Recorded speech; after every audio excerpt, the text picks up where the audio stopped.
From callous disregard for others' feelings to outright violence, antisocial acts tear at the very fabric of our society.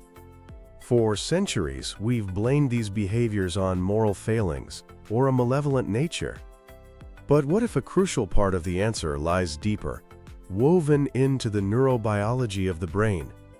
What if some individuals walk through life with a muted or missing internal alarm system, a brain that simply does not register threats in the same way most of us do? Welcome to G Fun Facts Online, where today we're exploring the brain's threat deficit, a fascinating neurological clue to understanding one of the darkest facets of human nature. This isn't a simple tale of a broken brain.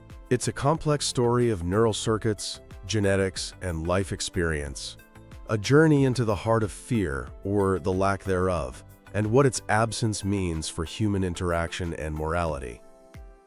First, it's important to understand that antisocial behavior isn't one single thing. It's a spectrum. It can start in childhood as oppositional defiant disorder, or ODD, with persistent anger and defiance.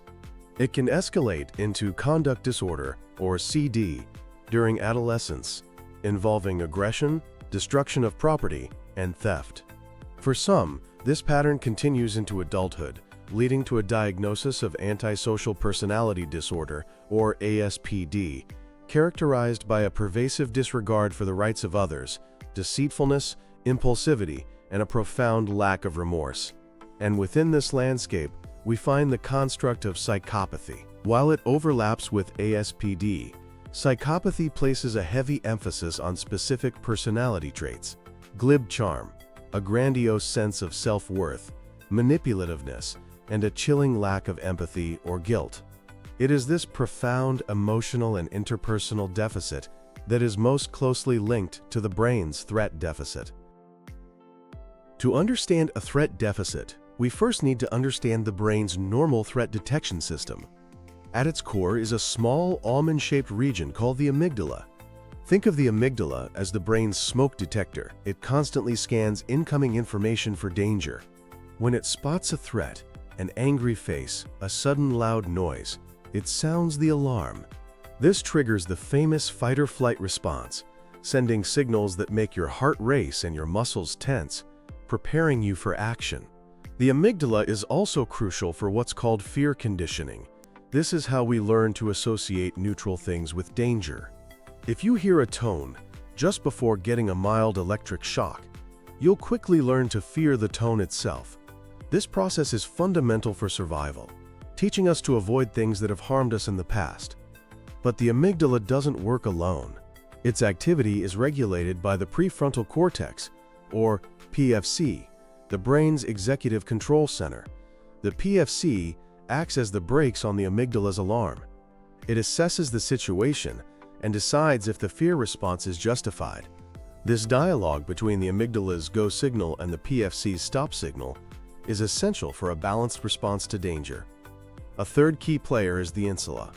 The insula translates the body's physical signals, like a racing heart, into the conscious feeling of fear. Crucially, it's also a hub for empathy. It activates both when we feel pain and when we see someone else in pain. Together, the amygdala, prefrontal cortex, and insula form the core circuit for threat processing and social emotion. And it's within the dysfunction of this very circuit that we find the neurological clues to antisocial behavior. The compelling body of evidence suggests that individuals with psychopathic traits have significant structural and functional differences in this network, resulting in a blunted response to cues that would normally trigger fear or caution. At the epicenter of this threat deficit is the amygdala. Studies have shown that in psychopathic individuals, the amygdala is often smaller and has reduced gray matter volume. Functionally, this is even more dramatic. When shown threatening images, like fearful or angry faces, their amygdalas show significantly less activation compared to control groups. The alarm bell that should be ringing simply isn't. This is demonstrated most clearly in fear conditioning studies. Individuals with psychopathy consistently fail to develop the normal physiological fear responses, like sweating, to a cue that signals an impending punishment, like a shock. This failure to learn from negative consequences is a cornerstone of the threat deficit. If your brain doesn't generate a fear response to the warning signs of punishment, the motivation to avoid that punishment is severely weakened. The problem doesn't stop at the amygdala. The prefrontal cortex, which should be regulating the amygdala, is also compromised. Research consistently finds reduced gray matter and metabolic activity in the PFC of antisocial and violent individuals. This leads to a breakdown in the top-down control. The brakes are faulty. The communication between the emotional alarm and the executive decision-maker is disrupted, which helps explain the poor judgment, impulsivity, and lack of foresight so characteristic of this behavior. Then there's the empathy gap, linked to the insula. As we mentioned, the insula helps us share the emotional experience of others. In individuals with psychopathic traits, the insula shows a blunted response when they see others in distress. A victim's cry of pain or fearful expression doesn't trigger a corresponding echo in their own brain, making it much easier to inflict harm without remorse. The brain's threat deficit isn't just an abstract concept seen in fMRI scanners. It leaves tangible physiological fingerprints. One of the most robust findings is a deficient skin conductance response. Skin conductance measures sweat gland activity, a sensitive indicator of emotional arousal. When most people anticipate something stressful, their skin conductance increases. In individuals with psychopathy, this response is significantly muted or absent. This autonomic underarousal reflects a fundamental coolness under pressure that isn't bravery, but a biological inability to generate a normal stress response. Another powerful tool is the fear-potentiated startle paradigm. The startle reflex is our involuntary flinch to a sudden stimulus, like a loud noise. For most people, this reflex is magnified when we're already in a state of fear. In criminal psychopaths, this pattern is strikingly absent. When shown threatening images, their startle reflex isn't amplified. It remains flat, as if the images have no emotional impact. They literally don't flinch at things that would make others recoil. So where do these profound differences in the brain come from? It's a complex interplay of nature and nurture. Twin and adoption studies show that antisocial behavior is heritable, with genetics accounting for 40 to 60% of the risk for psychopathy. This isn't a single crime gene, but multiple genes that influence brain development. For example, a low-activity variant of the MAOA gene, sometimes called the warrior gene, has been linked to increased aggression. But there's a crucial catch, demonstrated in a landmark study. Individuals with this gene variant were far more likely to develop antisocial behavior only if they also experienced severe childhood maltreatment. This is a classic gene-by-environment interaction. Genetic predispositions are not destiny. The environment, especially in early life, plays a powerful role. Chronic stress, abuse, or neglect can leave lasting scars on the developing brain. Trauma can damage the prefrontal cortex, impairing its ability to regulate behavior. This highlights that the threat deficit is often the result of a double hit, a biological vulnerability compounded by environmental adversity. A fascinating wrinkle in this story is the existence of so-called successful psychopaths.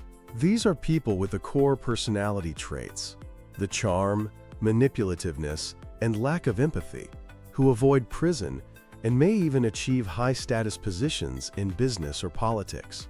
In contrast, unsuccessful psychopaths are the ones who end up in the criminal justice system. What separates them? The answer may be the prefrontal cortex. While both groups might share the core emotional deficit from a muted amygdala, successful psychopaths appear to have better functioning executive control. Their intact PFC allows them to regulate their impulses, weigh risks and rewards, and channel their traits in less overtly violent ways.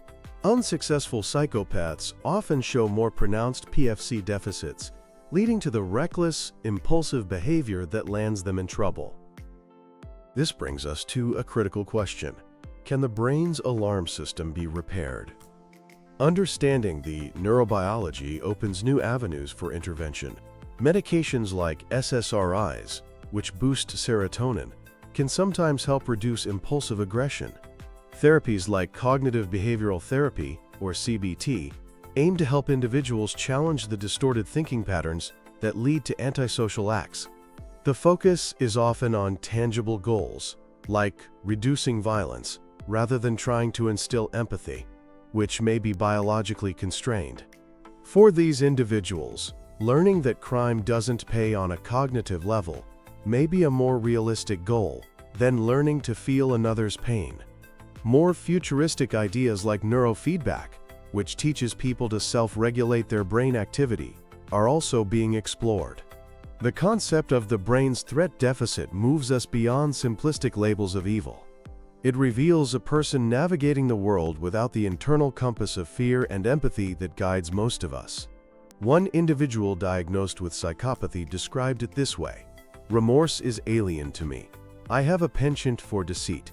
I am generally free of entangling and irrational emotions." Another recalled a near-drowning experience at age 8, and upon being revived, his first utterances were gasps of laughter, concluding, "I learned that death could come at any moment, but I never developed a fear of it." This neurobiological perspective doesn't absolve people of responsibility. Most individuals with similar risk factors do not become violent. However, it does highlight that for some, the capacity for self-control is biologically constrained. It suggests that punitive measures relying on fear are likely to fail on someone whose brain can't properly generate that emotion.